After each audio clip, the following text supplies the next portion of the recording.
बिस्मिल्लाहिर्रहमानिर्रहीम। अस्सलामु अलैकुम वरहमतुल्लाहि वबरकातुहू। आबिdraja चैनल की तरफ से आज मैं अपने दोस्तों तक रसूल अल्लाह सल्लल्लाहु अलैहि वसल्लम का बहुत ही प्यारा फरमान पहुंचाऊंगा।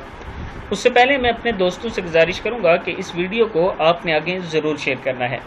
तो स्टार्ट करते हैं। बिस्मिल्लाहिर्रहमानिर्रहीम। शोर कमाए और बीवी खर्च करे तो इसे सवाब होगा।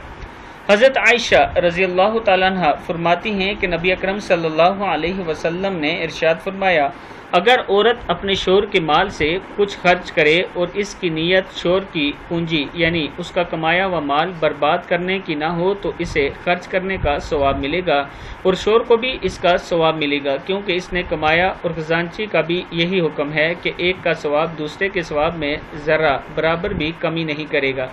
किताब का हवाला नीचे मौजूद है। दोस्तों, अब देखें बीवी के और शोर के हुकूक। वो औरतें जो ये कहती हैं कि इस्लाम ने औरत को हुकूक नहीं दिए, अब देखें कि अगर औरत शोर का माल नेक नीयती से खर्च करती है तो अल्लाह ताला ने इसमें भी उसका हिस्सा रखा है। हालांकि उसने कमाया नहीं, उसकी मेहनत नहीं, लेकिन अगर वो नेक नीयत से खर्च करेगी तो अल्लाह ताला उसे भी सवाब अता करेंगे।